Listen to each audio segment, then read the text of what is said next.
एक पिता की दर्द भरी कहानी। एक गांव में एक छोटा सा बच्चा था। उसके पिता तो थे लेकिन मां की मृत्यु हो गई थी। पिता सारा दिन काम करता और अपने बेटे को पाल पोस कर बड़ा करता है।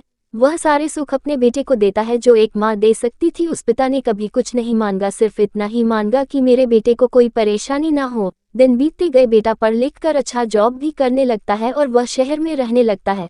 कुछ दिन बाद वह अपने पिता से मिलने आता है और कहता है, पापा मुझे कुछ पैसों की जरूरत है।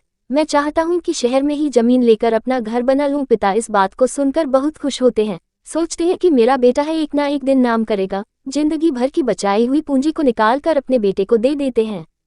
बेटा शहर चला जाता है और उन पैसों से अपना घर बना लेता है।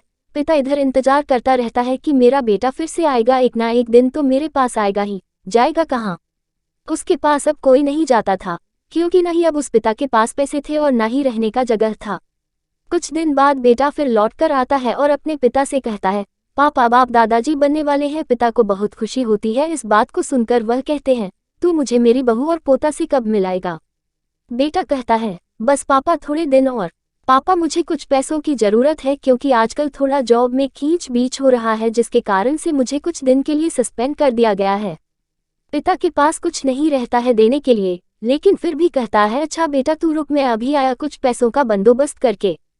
पिता बाद में महाजन से कुछ पैसे उधार लेकर अपने बेटे को दे देता है और बेटा पैसे लेकर शहर चला जाता है। बरसों गुजर जाते हैं। पिता सोचते हैं कि मैं तो अब दादाजी बन गया हूँगा, मेरा बेटा पता नहीं मेरे नाती को लेकर कब आएगा। फिर सोचने लगते हैं, समय नहीं मिलता होगा इसलिए मेरा बेटा अभी तक आया नहीं, वरना आया जरूर होता। तब तक महाजन 2-3 आदमी को लेकर उस पिता के घर पर आता है और कहता है कि आपके वादे के मुताबिक मैं पूरे 3 महीने बाद आया हूँ अपने पैसे ले जाने। पिता कहते हैं, मेरे पास पैसे नहीं है देने के लिए। महाजन कहता है, जब पैसे देने नहीं थे तो आपने मुझसे उधार क्यों लिया?